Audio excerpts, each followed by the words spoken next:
समुद्री तूफान बायफरजॉय हाइपर न रहा। कराची समेत पाकिस्तान के साहिल पर टकराने का खतरा टल गया।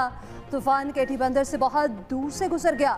बायफरजॉय भारतीय गुजरात से गुजरते हुए कमजोर हो गया। आज रात तक तूफान की शिद्दत मजीद कम हो जाएगी। शिद्दत में कमी के बाद तूफान साइक्लोनिक स्टॉर्म की शक्ल में मौजूद। तूफान शुमाल मशरिक के सिमत में हरकत कर रहा है। कराची में 30 से 50 किलोमीटर की रफ्तार से हवाएं चलने और तेज बारिश का इम्कान। महकमा मौसमियात के मुताबिक कल तक हल्की और तेज बारिशों की तवक्को है। समुद्री तूफान के तनासुर में कराची, सखर, मोइंजोदाड़ो और नवाबशाह एयरपोर्ट्स पर लैंडिंग या टेक ऑफ की इजाजत नहीं। आज रात 12 बजे तक नाफिजुल अमल रहेगा। समुद्री तूफान बायफरजॉय के असरात पाकिस्तान के साहिली इलाके में तेज और हल्की बारिश का सिलसिला जारी। हैदराबाद, बिठी, बदीन, भिटशा, खाला, मटियारी समेत साहिली इलाकों में कहीं तेज कहीं हल्की बारिश। केटी बंदर, कारोचान और शाह बंदर के समंदर में तुग़यानी के बायस कई फुट ऊंची लहरें भी बुलंद। थरपारकर में रात से तेज हवाओं के साथ वक्फे से बारिश का सिलसिला जारी। साहिली इलाकों में पाक फौज के दस्ते किसी भी हंगामी सूरत हाल से निपटने के लिए मौजूद। दूसरी जानिब रिलीफ कैंप्स में मुकीम मुतासरीन की बड़ी तादाद को सहूलियात के फुकदान का सामना। समुद्री तूफान टल जाने के बाद लोगों का अपने घरों की तरफ जाने का अमल शुरू हो गया।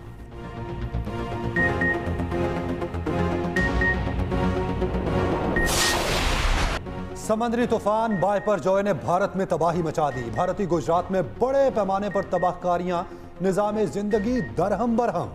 जिला कच्छ में तेज हवाओं के साथ शदीद बारिश। 100 किलोमीटर फी घंटा की रफ्तार से चलने वाली हवाओं ने दरख्त जड़ों से उखाड़ दिए। मुख्तलिफ इलाकों में खंभे गिरने से बिजली का ब्रेकडाउन। मांडवी शहर में कई मकानात की छतें उड़ गईं। नौलखी के साहली इलाके में 7.5 मीटर की द्योकामत लहरें देखने में आईं। 70 ट्रेनें मनसूख कर दी गईं।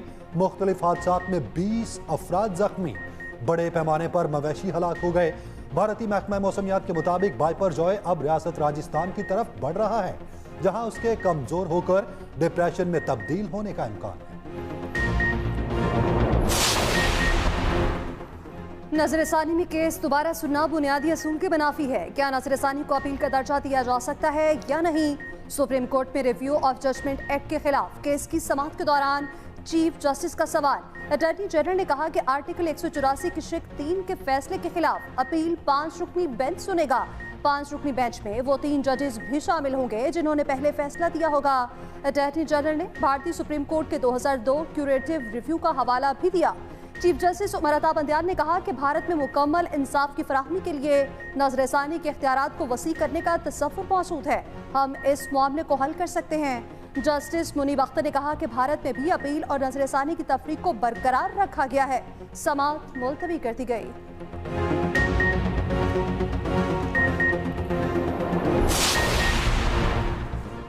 लड़ाई के बजाय मुज़ाकरात किसी भी मसले का बेहतर हल है।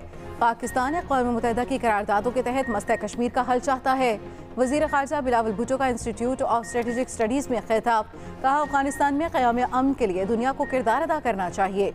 पाकिस्तान रूस और यूक्रेन के दरमियान मसाइल का पुरअमन हल चाहता है। बिलावल भुट्टो ने पीपल्स पार्टी के इंसानी हकूक़ सेल के ज़ेरे एहतमाम तकरीब से खिताब में कहा, अवाम इंसानी हकूक़ की बेहतर तालीमात के लिए पीपल्स पार्टी ज्वाइन करें।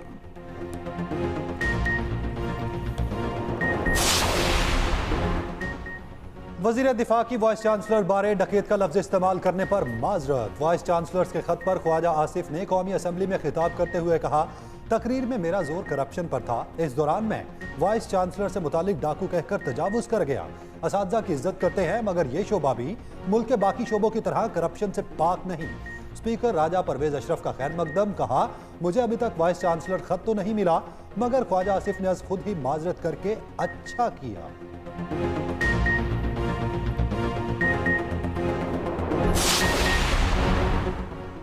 मेयर इलेक्शन के नताइज पर जमात इस्लामी आग बगोला। मुल्क भर में यौम सियाह मनाया। कराची, इस्लामाबाद, रावलपिंडी, लाहौर में जमात इस्लामी के कारकुन सड़कों पर निकल आए। पीपल्स पार्टी का कराची में मेयर बनने पर शदीद एहतजाज किया। कराची में हाफिज नईमुर रहमान ने कारकुनान से खिताब में कहा, 15 जून को जमहूरियत का गला घोंटा गया।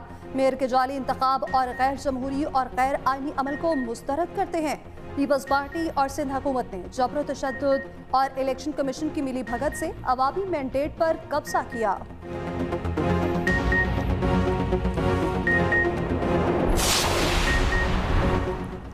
बयानियां बनाने की कोशिश की जा रही है कि अक्सरियत पर अक़लियत जीत गई।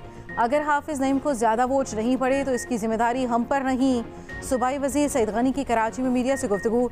सईद गनी ने कहा, PTI ने जमात इस्लामी को सपोर्ट करने का कहा, लेकिन इनके अरकान आपस में लड़ते रहे। तमाम जमातों के साथ मिलकर काम करना चाहते हैं।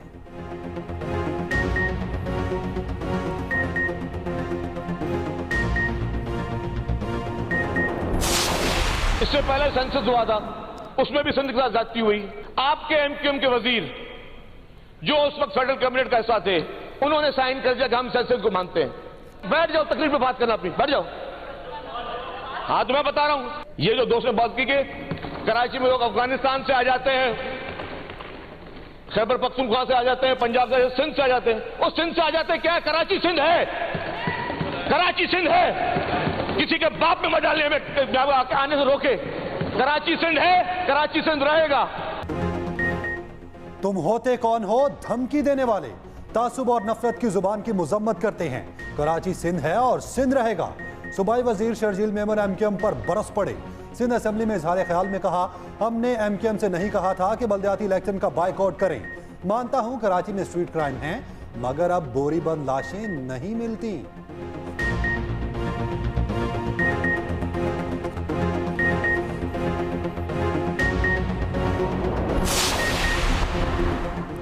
चीन को अदा किया गया $1 अरब कर्ज आज या पीर तक वापस मिल जाएगा। वज़ीर खजाना इसाक डार की कायमा कमेटी बराए खजाना को ब्रीफिंग। कहा, चीन के साथ $1 अरब पर गुफ्तशनीद मुकम्मल हो चुकी। बैंक ऑफ चाइना के साथ $30 करोड़ पर बातचीत चल रही है। रेकोडेक से $6000 अरब हासिल किए जा सकते हैं। IMF ने बैरूनी फाइनेंसिंग की शराइत रखी है, जिसे पूरा कर रखे हैं। ताली दोनों हाथों से बचती है, तमाम इंतजाम कर दिए हैं। इलेक्शन ना भी होते तब भी बजट ऐसा ही पेश करते।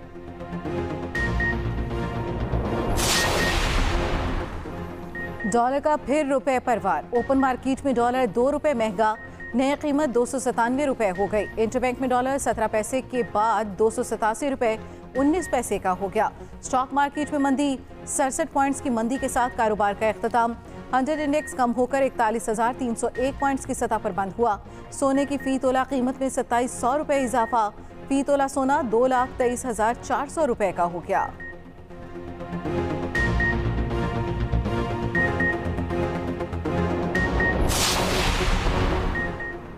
पाकिस्तान में महंगाई का अज़दहा बेकाबू। चाय, दाल, आटा, चावल और आलू की कीमतें बढ़ गईं।